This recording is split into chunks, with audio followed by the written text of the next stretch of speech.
साथियों, 1936 में लाहौर में जाति तोड़क मंडल में बाबा साहब डॉक्टर भीमराव अंबेडकर को जो भाषण देना था वो भाषण नहीं हुआ और जाति तोड़क मंडल अनिश्चित काल के लिए स्थगित कर दी गई। ऐसी स्थिति में बाबा साहब ने जो भाषण तैयार किया था उसकी प्रतियां छपवाकर मार्केट में बेच दी। मोहनदास करमचंद गांधी ने उन प्रतियों को पढ़ा और जो अखबार निकालते थे हरिजन उसमें डॉक्टर भीमराव अंबेडकर और जाति तोड़क मंडल के आयोजक संतराम बीए के खिलाफ जो उन्होंने हरिजन अंक में निकाले हैं उसका बिंदुवार जवाब डॉक्टर भीमराव अंबेडकर ने दिया है।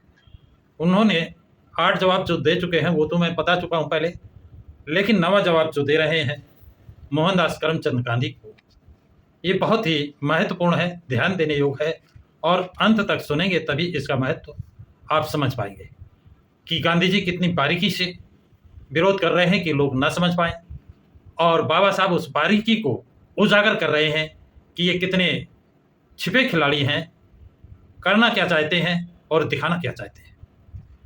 तो साथियों, आइए अब मेन विषय पर। कहते हैं कुछ लोग सोचते हैं कि महात्मा ने काफ़ी प्रगति की है, उन्नत की है, क्योंकि अब वो जाति में विश्वास नहीं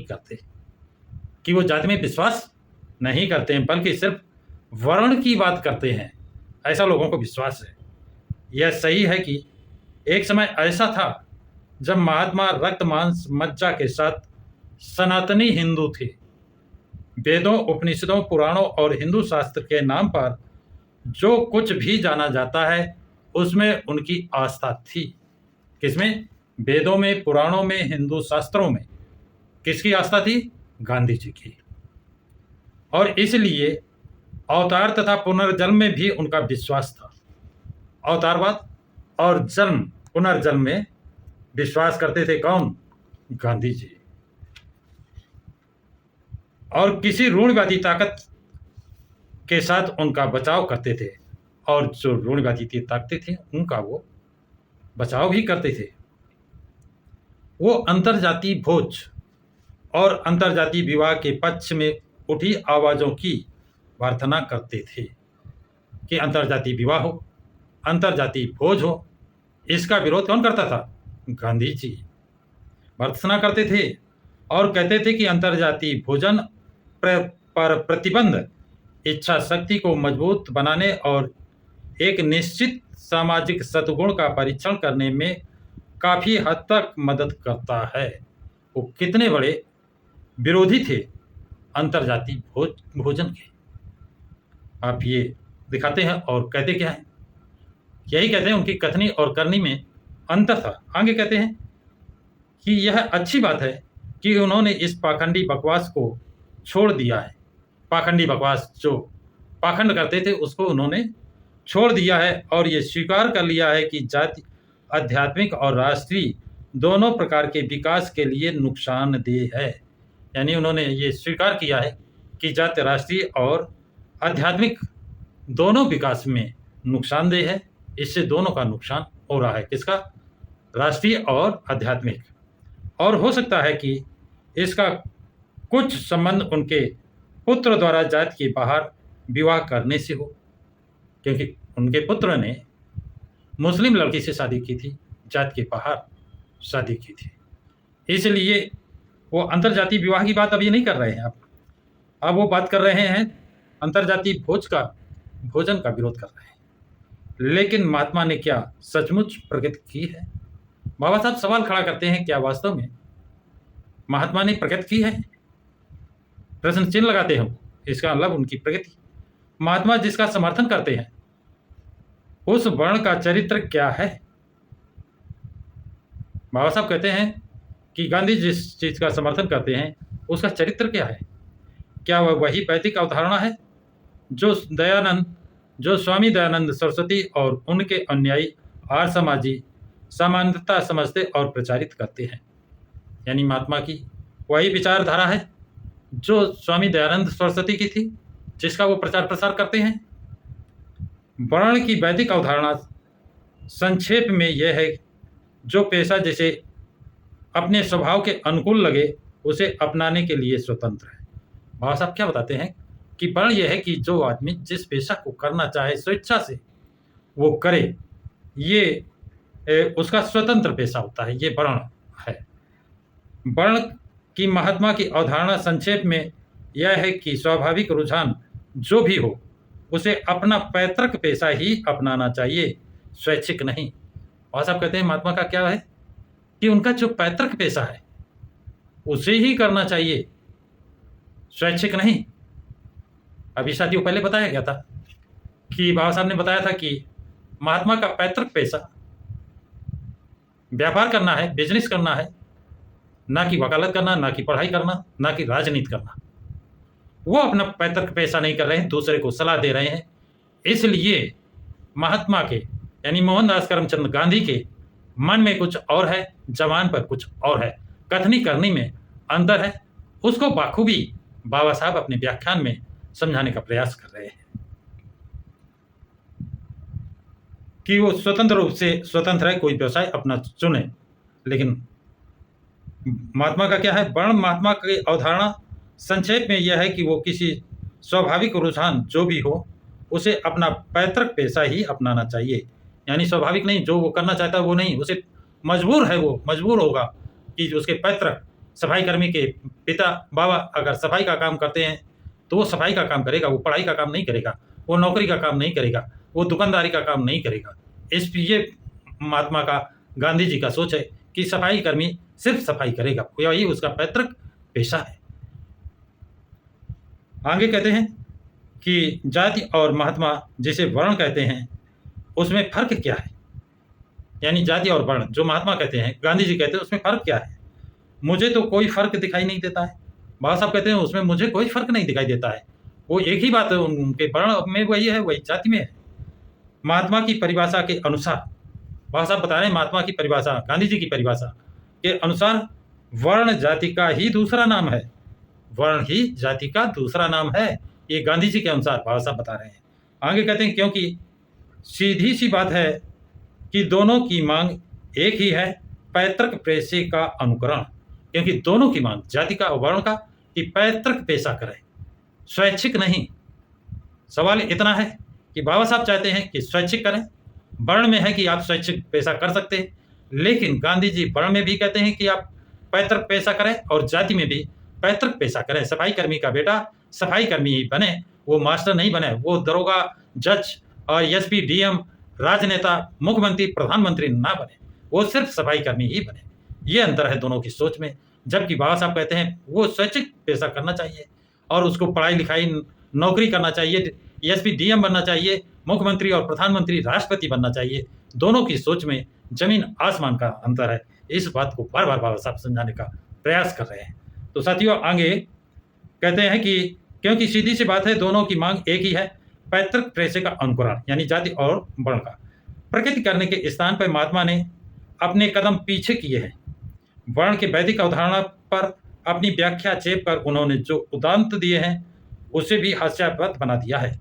मैं वैदिक वर्ण व्यवस्था को खारिज करता हूँ और इसके कारण मैंने अपने व्याख्यान में दिए हैं। फिर भी मैं स्वीकार करता हूँ कि स्वामी दयानंद और कुछ अन्य लोगों द्वारा बताया गया वैदिक सिद्धांत एक समझदार और निरापद चीज है। इसने समाज में किसी व्यक्ति का स्थान निर्धारित करने के लिए जन्म को आधार नहीं माना है। यानी जो आर्य समाजी हैं, इसमें किसी का स्थान जन्म के आधार पर आधार नहीं माना कि उसका जन्म सफाई कर्मी के यहाँ हुआ है तो वो वही काम करे। इसने सिर्फ योग्यता को मान्यता दी है, योग्यता को, ये सही है, योग्यता को मान्यता दी है। वर्ण के बारे में महात्मा जो सोचते हैं वो वैदिक वर्ण को न केवल बकवास बल्कि एक घृणास्पद चीज बना देता है। और सब कहते हैं जो वो वैदिक वर्ण को सोचते हैं वो इस व्यवस्था को घृणास्पद बना देते हैं, घृणास्पद है। वर्ण और जाति दोनों बहुत अलग अलग अवधारणाएं हैं। वह सबका मानना है, कहते हैं कि वर्ण और जाति दोनों की विचारधाराएं, दोनों की धारणाएं, दोनों के सिद्धांत अलग अलग हैं। वर्ण का आधार सिद्धांत है, वर्ण का आधारभूत सिद्धांत क्या है, हर एक को उसकी योग्यता के अनुसार, और जाति का आधार सिद्धांत है कि हर एक को उसके जन्म के अनुसार। दोनों में अंतर बता रहे हैं क्या, वर्ण का आधार सिद्धांत है हर एक को उसकी योग्यता के अनुसार, जबकि जाति का आधारभूत सिद्धांत है हर एक को उसको जन्म के अनुसार। दोनों में उतना ही फर्क है जितना खड़िया और पनीर में। बाबा साहब कहते हैं दोनों में कितना फर्क है, खड़िया और पनीर में जो फर्क है वही जाति और वर्ण में फर्क है। अब वास्तव में दोनों में अंतर विरोध है। यदि महात्मा ये मानते हैं कि हर स्त्री पुरुष को अपना पैतृक पेशा ही अपनाना चाहिए जो कि वे मानते हैं, तो वो निश्चय ही जाति व्यवस्था की वकालत कर रहे हैं। बाबा साहब बड़ा क्लियर कहते हैं, गांधी जी अगर कहते हैं हर स्त्री पुरुष को अपना पैतृक पेशा ही अपनाना चाहिए तो जाति व्यवस्था की पैरवी कर रहे हैं, और इसे वर्ण व्यवस्था बताकर वो न केवल परिभाषागत अशुद्धता के दोषी हैं बल्कि भ्रांति और भी ज़्यादा बढ़ा रहे हैं। मुझे विश्वास है कि उनकी भ्रांति का कारण यह है कि महात्मा के दिमाग में इसे लेकर स्पष्टता नहीं है कि वो वर्ण क्या है और जाति क्या है।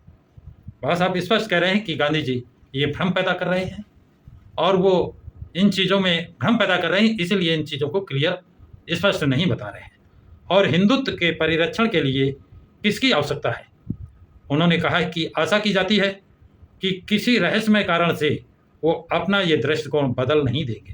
यानी कौन? गांधी जी अपना ये दृष्टिकोण नहीं बदल देंगे, क्योंकि बदलना नहीं है उनको, क्योंकि वो हिंदुत्व का रक्षण कर रहे हैं। जाति हिंदुत्व का सार तत्व है। बड़ा साफ बाबा साहब कहते हैं जाति हिंदुत्व का सार तत्व है, इसलिए गांधी उसको बचा रहे हैं, उसका संरक्षण कर रहे हैं। क्या उनकी निगाह में वर्ण हिंदुत्व का सार तत्व है? अब सवाल खड़ा करते हैं बाबा साहब, क्या महात्मा की निगाह में हिंदुत्व का सार तत्व क्या है? हिंदुत्व का सार तत्व क्या है? वर्ण है क्या उनके हिंदुत्व का सार तत्व? अभी तक बाबा साहब कहते हैं अभी तक तो इसका कोई निश्चित उत्तर उपलब्ध नहीं है। अभी तक गांधी ने, महात्मा ने ऐसा कोई उत्तर नहीं दिया है कि उनका सार तत्व वर्ण जबकि जाति का उपलब्ध है। डॉक्टर अंबेडकर का अभियोग के पाठकों का जवाब होगा नहीं, कि ऐसा कोई नहीं। अपने उस लेख में ये भी नहीं कहते हैं कि वर्ण का सैद्धांतिक आग्रह हिंदू धर्म का आवश्यक अंग है। गांधी जी चालाकी देखिए, वो ये नहीं कहते हैं कि वर्ण हिंदू धर्म का एक आवश्यक अंग है सैद्धांतिक रूप से। वर्ण को हिंदू धर्म का सार तत्व बनाने के बजाय वो कहते हैं, सार तत्व बनाने के बजाय क्या कहते हैं, क्या समझाते हैं? हिंदुत्व का सार इस विश्वास में है कि एक और एकमात्र ईश्वर सत्य है, एकमात्र ईश्वर सत्य है वो कहते हैं, और इस साहतपूर्ण स्वीकार में वो अहिंसा मानव परिवार का नियम है निहित है। यानी बात को बिल्कुल घुमा दिया उन्होंने, जो बात उनको स्वीकार करनी चाहिए उसको घुमा दिया। ईश्वर सत्य है, ईश्वर एक है, इन चीज़ों की तरफ ले गए। सच्चाई को किस तरह वो नकारते हैं। लेकिन श्री संतराम के जवाब वाले उनके लेख के पाठक कहेंगे, हाँ अपने इस लेख में महात्मा कहते हैं जो मुसलमान कुरान को खारिज करते, वह मुसलमान, जो ईसाई बाइबिल को खारिज कर दे वह ईसाई कैसे रह सकता है? बहुत बड़ा सवाल। जो मुसलमान कुरान को खारिज कर दे और जो ईसाई बाइबिल को खारिज कर दे वो मुसलमान ईसाई कैसे रह सकता है? इसी तरह हिंदू अगर जाति और वर्ण को खारिज कर दे तो हिंदू कहाँ रहेगा? ये गांधी जी का, महात्मा का सोच है। यदि जाति और वर्ण एक दूसरे के पर्याय हैं, वह सब कहते हैं यदि जाति और वर्ण एक दूसरे के पर्याय हैं और वर्ण हिंदुत्व का परिभाषित करने वाले शास्त्रों का अभिन्न अंग है और वर्ण हिंदुत्व को परिभाषित करने वाले हिंदू शास्त्रों का अभिन्न अंग है, तो मैं नहीं जानता कि जो व्यक्ति जाति और वर्ण को खारिज कर देता है वो अपने को हिंदू कैसे कह सकता है। वो फिर जो वर्ण और जाति को खारिज कर दे वो फिर अपने को हिंदू कैसे कहेगा? ये सवाल उठाया बाबा साहब ने। ये वाकछल क्यों, ये बात छलावा क्यों है? बाबा साहब सवाल करते हैं महात्मा अपने को छिपाते क्यों हैं? बहुत बड़ा सवाल किया बाबा साहब ने, महात्मा गांधी जी अपने को छिपाते क्यों हैं? वो किसे प्रसन्न करना चाहते हैं? सवाल करते हैं वो अपने को छिपाकर किसको प्रसन्न करना चाहते हैं? सवाल करते हैं क्या संत ने सत्य की परवाह करनी छोड़ दी है? क्या इस गांधी ने सत्य की परवाह नहीं है? उसने सत्य बोलना छोड़ दिया है, सत्य की परवाह करना छोड़ दिया है? या राजनीति में संत के रास्ते में आड़े आ जाती है, या राजनीति संत के रास्ते में आड़े आ जाती है, या राजनीति उसे ऐसा करने के लिए बात कर देती है? जिस वास्तविक कारण से महात्मा इस भ्रांति का शिकार हैं, जिस भी कारण से, वास्तविक कारण से गांधी जी को कहते हैं कि वो इस भ्रांति के शिकार हैं। उनके संभवतः दो स्रोत हैं। दो स्रोत कौन है, क्यों वो इसके शिकार हैं? पहला बताते हैं कि महात्मा का गांधी का मिजाज क्या है? लगभग हर चीज को उनमें बच्चों जैसी सरलता है और बच्चों जैसा आत्म छल भी है। बच्चों जैसा विश्वास और बच्चों जैसा छल भी है, दोनों चीजें। किसी बच्चे की तरह वो हर चीज में विश्वास कर सकते हैं जिसमें वो विश्वास करना चाहते हैं, यानी जिसमें वो विश्वास करना चाहते हैं उसी में विश्वास करते हैं। अतः हम उस समय तक इंतजार करना चाहिए जब महात्मा को वर्ण में विश्वास करना छोड़ देना अच्छा लगे, जैसे उन्हें अच्छा लगा है। तो जाति में विश्वास करना उन्होंने छोड़ दिया है, यानी जाति में जैसे उन्होंने विश्वास करना छोड़ दिया है, वर्ण में विश्वास करना छोड़ देंगे क्या? भ्रांति का दूसरा कारण, उनके भ्रमित होने का दूसरा कारण जो बताते हैं बाबा साहब, यह है कि महात्मा दोहरी भूमिका निभाना चाहते हैं, यानी दोहरी चाल, दुमोही साहब। महात्मा भी राजनीतिक भी, यानी महात्मा भी रहना चाहते हैं और राजनीतिक भी। महात्मा की भूमिका में संभव है वो राजनीति में अध्यात्मीकरण करने का प्रयास कर रहे हो। इसमें कोई सफलता मिली हो या नहीं, पर राजनीति ने उनका व्यापारीकरण कर दिया है। यानी उनको आध्यात्मिक सफलता मिली हो या ना मिली हो, लेकिन राजनीति का उन्होंने व्यापारीकरण कर दिया है। बाबा साहब कहते हैं प्रत्येक राजनीतिक को पता होना चाहिए कि समाज संपूर्ण सत्य को बर्दाश्त नहीं कर सकता। प्रत्येक राजनीतिक को पता होना चाहिए कि समाज संपूर्ण सत्य को बर्दाश्त नहीं कर सकता और उसे संपूर्ण सत्य नहीं कहना चाहिए। संपूर्ण सत्य कर नहीं रहे तो कहना कैसे चाहिए? अगर वो संपूर्ण सत्य कह रहा है तो यह उसकी राजनीति के लिए घातक होगा। ऐसा कहते हैं अगर वो ऐसा कहता है तो उसकी राजनीति के लिए भी घातक होगा। जिस कारण से महात्मा हमेशा जाति और वर्ण का समर्थन करते रहते हैं, और इसी कारण ये महात्मा गांधी जी हमेशा जाति और वर्ण का दोनों का समर्थन करते रहते हैं। यह उनका डर है। और अगर उन्होंने जाति और वर्ण का विरोध किया, बाबा साहब बड़े स्पष्ट कहते हैं, यदि उन्होंने जाति और वर्ण का विरोध किया तो वो राजनीति में अपनी जगह खो देंगे, और राजनीति में फिर उनका कोई स्थान नहीं रहेगा। महात्मा की भ्रांति का कारण जो भी हो, यानी महात्मा के भ्रमित होने का कारण जो भी हो, अब बाबा साहब यहाँ थोड़ा उन्हीं पर छोड़ते हैं, उनका कारण जो भी हो। कारण तो बाबा साहब ने दोनों बता दिए। इसमें यह अवश्य कहा जाना चाहिए कि वो वर्ण के नाम पर जात की शिक्षा देकर अपने को धोखा दे ही रहे हैं, लोगों को भी धोखे में रख रहे हैं। बहुत बड़ी बात बाबा साहब ने कही लास्ट में। एक बात से इसका निष्कर्ष आप समझ सकते हैं, उनमें अवश्य कहा जाना चाहिए, महात्मा की भ्रांति का कारण जो भी हो उनमें ये अवश्य कहा जाना चाहिए। क्या कहा जाना चाहिए? कि वो वर्ण के नाम पर समझिए, किसके नाम पर? वर्ण के नाम पर जाति की शिक्षा देकर, यानी वर्ण और जाति एक ही उन्होंने कर दिया, दोनों का अर्थ एक ही कर दिया। वर्ण के नाम पर जाति की शिक्षा देकर अपने को तो धोखा दे ही रहे हैं, बल्कि लोगों को भी धोखे में रख रहे हैं। ये बाबा साहब का कहना है। साथियों, आप लोगों का क्या विचार है, क्या राय है? कमेंट्स बॉक्स में अपना कमेंट्स जरूर लिखें तथा इस वीडियो को अधिक से अधिक लाइक और शेयर करें। प्रकाश की राह चैनल को सब्सक्राइब करें।